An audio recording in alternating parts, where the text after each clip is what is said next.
Okay guys, this is just a quick video tutorial just to show you how to install the Kodi community wizard, well, the repo and then the wizard, and from that then you can then install the ProntoKodi build.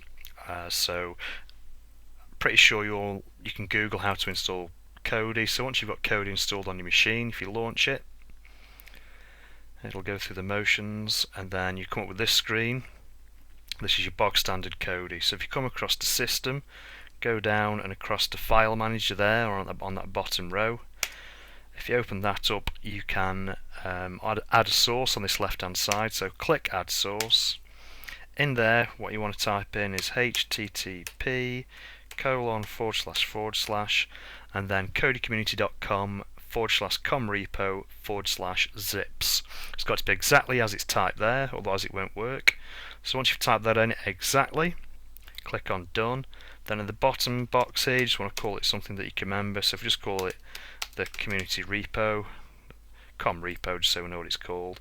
Then if you click back button, click on system, then come down to add-ons here, and then if you go into install from zip file, you'll see there's the com repo there. That's what we called it, or whatever you called it will be in this list.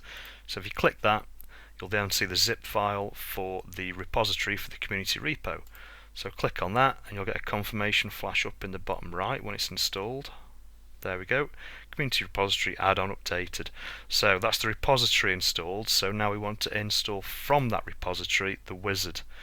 Okay, so you click into there. I hope you saw that. So you go install from repository. There we go. We've got the community repository installed. So click on that, and then what we want to do is click on program add-ons, and then you'll see here we've got the community wizard. So if you install that, open that, and then there's an option here to install. It'll quickly do that, and then again you'll get a flash down here saying the add-on's enabled. So if we come out, so that's okay. There's no. This is just saying that we haven't got a build installed yet. Select build menu to install, or ignore it and everything. Yeah, okay. So we'll ignore that because we're going to do that anyway. So once that's all installed, come back to the main menu. If you go into programs, you'll see the community wizard. That's what we've just installed. So click on the community wizard and it'll open it up, and there we go. We can see the current build, the current version we're on, the current build we've got installed, which we haven't yet because we've just done it from a fresh install of Kodi.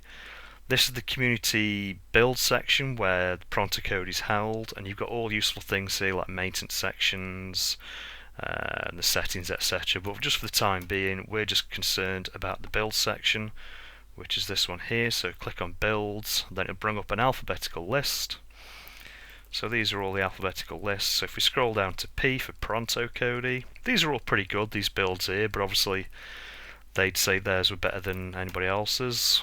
Some of these might be better than mine, but all I know is mine works, and it works very well, and it's suitable for all devices. It's nice and light, it won't get bogged down. So there we go, we've got the ProntoKodi. And what we want to do is do a fresh install.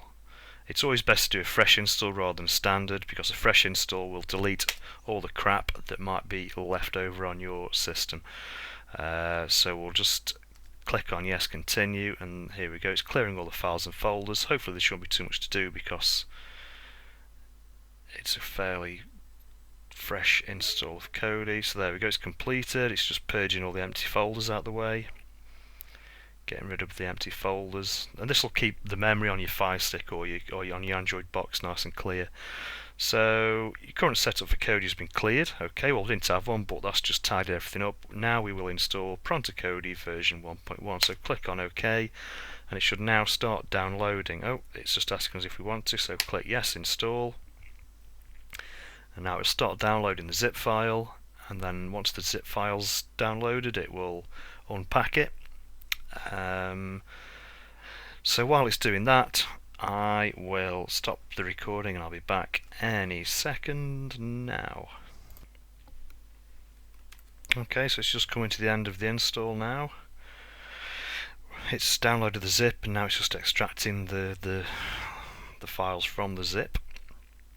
and then once it's finished it'll ask us to restart the machine. Now on a Windows machine it's dead straightforward, but if you're on like a Fire Stick, you can either unplug it from the power and then plug it back in and then relaunch Kodi and it should be hunky-dory. Or what I prefer to do is if you click onto the Amazon home menu, click the home button to go back to the Amazon menu, go down to settings, go to applications, into manage installed applications, find Kodi in that list, and then if you stop the app and then clear cache and then relaunch, that'll do the same job.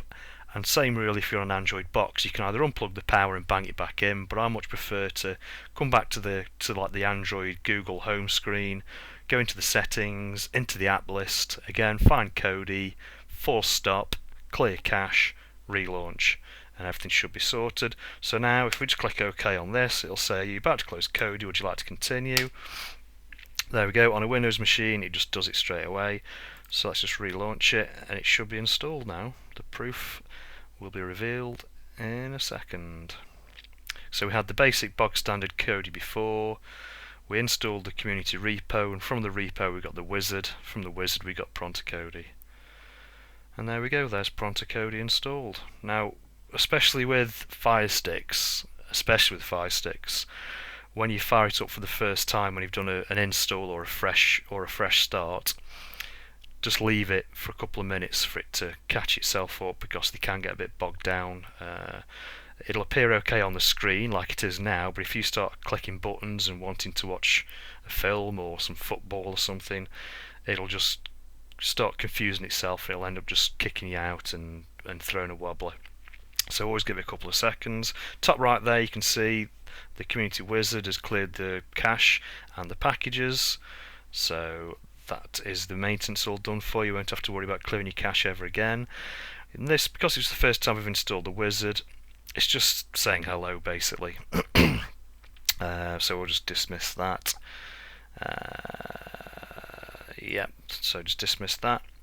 Yeah, every time you fire it up from now on, you'll see in the top right here it'll say community wizard cache cleared and packages cleared, so it's always going to keep your maintenance sorted, so don't have to worry about that, and that will always help with buffering issues, things like that.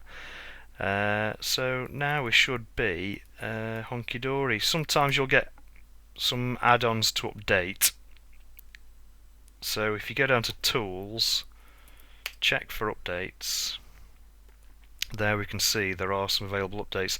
These will probably automatically go through, but because I'm using a screen recorder, there we go, they're doing it now. I haven't had to press anything. So if we come out to the main menu, you'll see them all updated at the top right there. F4M proxy's done, I think salts will be next or something maybe. So they're all updating, so just give it a couple of minutes just to update all the add-ons. And as I say, so you can check how it's going by going into tools, check for updates. Yeah, these are slowly, there you go, they're all done, the list is empty. So yeah, and that's it really. So there, you got your box sets that will appear in a second. It's on a go slow, as I say, because I'm doing the screen recorder, but that is how you install the community repo, and from that repo we added the wizard, and from the wizard we added ProntoKodi. And now whenever I do an update to the build to make sure everything's working okay, you'll get a pop-up window whenever you fire up Kodi from now on, if there's a new update to do, and it'll just lead you through that, nice and simple, so you won't have to look at Facebook or Twitter and see what boring crap I'm on about to see if there's a new version to do. It'll automatically tell you when a new version's due, and then as I say, you just follow the instructions, bish bash bosh, similar to what you've done, everything's hunky-dory. Don't forget to shut down, especially with Fire Sticks. Okay, that'll do for now. Cheers folks.